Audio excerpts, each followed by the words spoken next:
¿Cómo se le ocurrió? No le puedo decir. Él habrá sentido algo que lo tenía que hacer, seguramente una inspiración del Espíritu Santo, porque ya Pablo VI en un momento lo había hecho, otro año de la fe, y fue una época muy tumultuosa. Pablo VI dijo aquella frase: el humo de Satanás ha entrado en la iglesia, ¿no? Una época muy difícil, y él en ese año de la fe redactó ese bellísimo credo del pueblo de Dios. Pienso que estos tiempos no son más tranquilos que aquellos, ¿no? Y también hay otra pista que podemos seguir. El Papa suele hablar de actitudes que en el fondo son idolátricas, ¿no?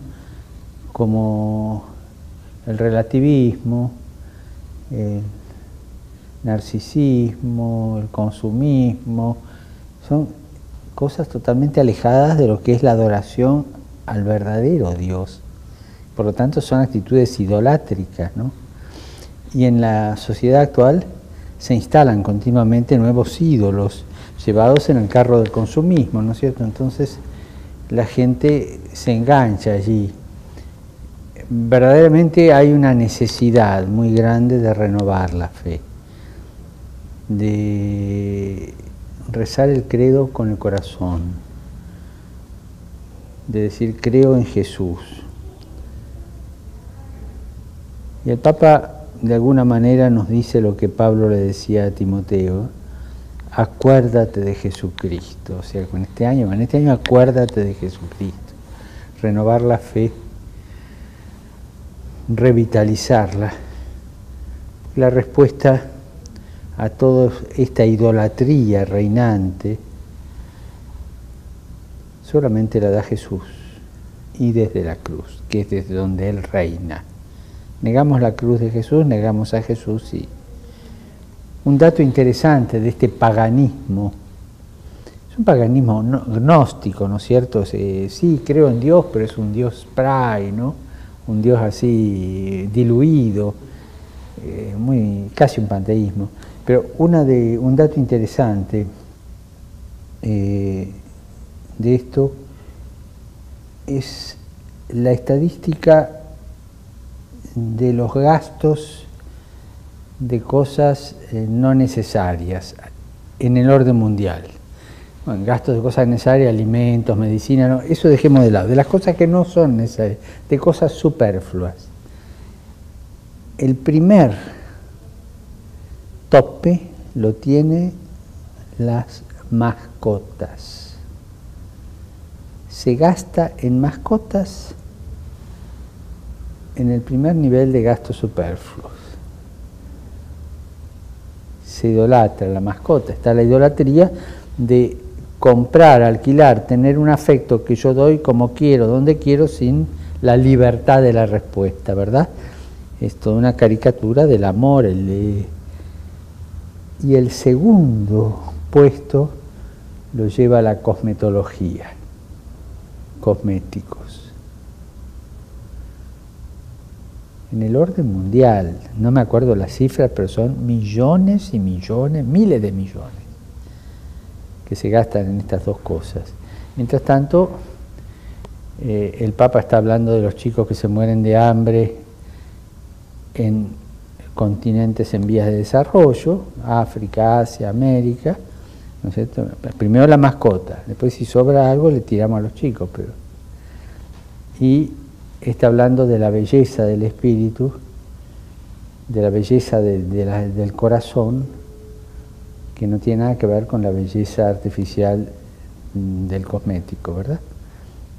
O sea, nos disfrazamos la belleza cuando no tenemos la belleza de Dios.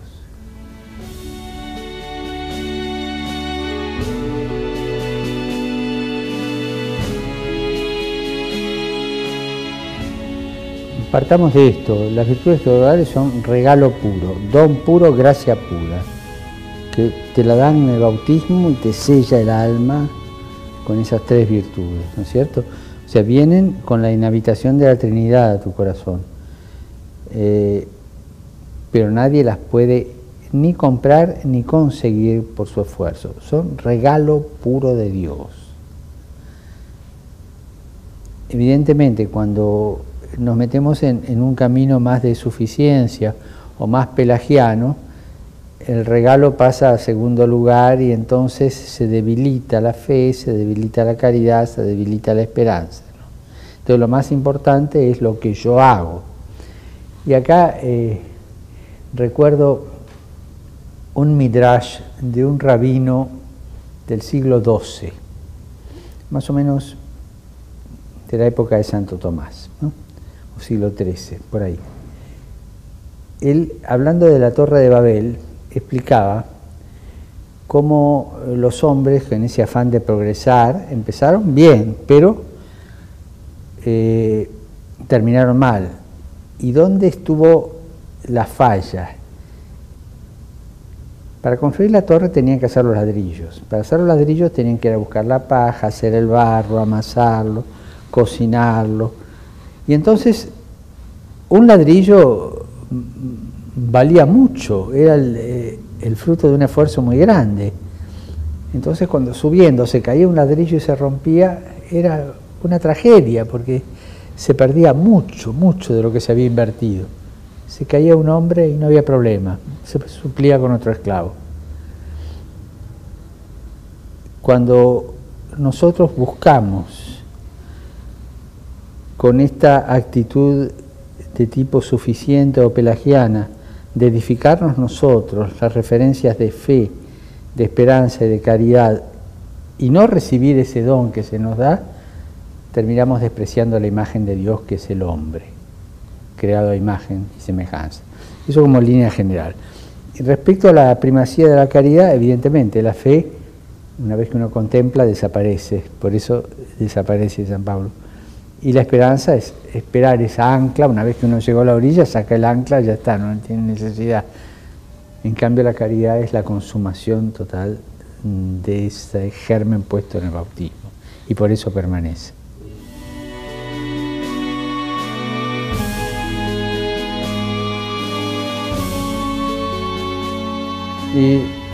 Evidentemente que nuestros pueblos tienen una gran reserva cultural y una reserva espiritual. Una reserva que la podemos poner en algunas imágenes que son general de todos los pueblos de América Latina. Las imágenes de Nuestra Señora, la Madre, la que nos trae a Jesús, la que nos da calor de hogar en la iglesia, figura de la iglesia, y el Cristo crucificado, que a veces es el Cristo alrededor de la cruz, como es el Señor de la paciencia, después de ser azotado y coronado de espina, ¿verdad? O el Señor yacente, muerto, pero son como dos figuras muy de nuestros pueblos, además de todas las devociones de santos que tiene.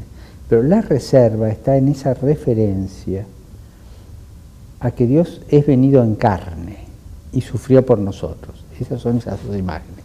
Es venido en carne porque lo trae la Madre, que es Madre de todos nosotros, y muere por nosotros para darnos la vida. Esa referencia es una reserva de nuestros pueblos, que los lleva a ir adelante y da pie a esas virtudes de la solidaridad, la ayuda, la comprensión y todas esas cosas, ¿no? Todavía no, eso no ha sido destruido. Evidentemente que toda esta cultura que se propone, incluso que se propone en los centros de estudios también, y que se propone también como conducta social, está erosionando o tiende a erosionar esto, ¿no? Pero pienso que esa piedad popular, en el hondo sentido de la palabra, ¿no?, como la denominaba Pablo VI en Evangelii Nunciandi, o Aparecida en en su documento. Esa piedad popular que tiene esa raigambre de fe muy grande, todavía es muy fuerte, y yo apuesto a la fe de nuestro pueblo, como que el Señor nos dará la gracia a través de estas prácticas de piedad y de esta obediencia al Cristo que murió por nosotros y esa veneración a la Madre, poder salvarnos de esta corriente, ¿no? De ese relativismo que todo es igual, ¿no?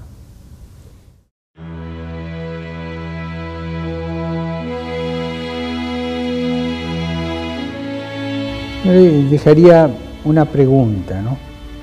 ¿Cómo rezás?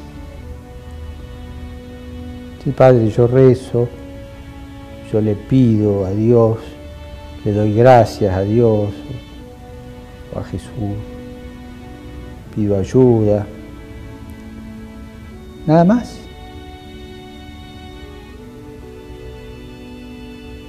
¿Solamente pedir y dar gracias? Te pregunto sobre dos modos de oración. ¿Alabás a Dios? ¿Das alabanza a Dios porque es tan grande? Como lo hacemos en la misa, en el Sanctus de la misa.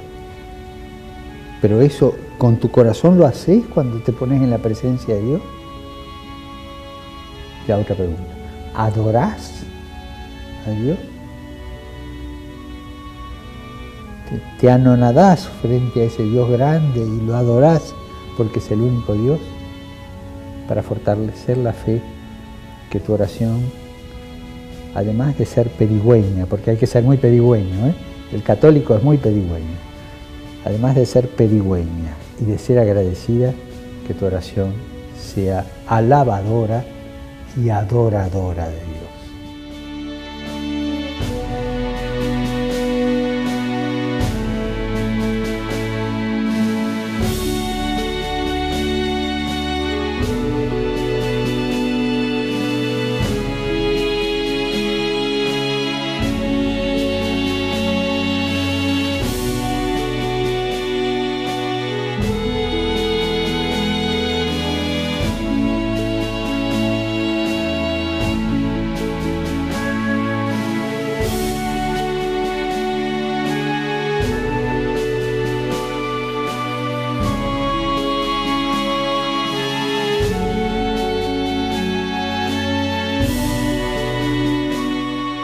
Si no adorás a Dios, ya tenés un sustituto.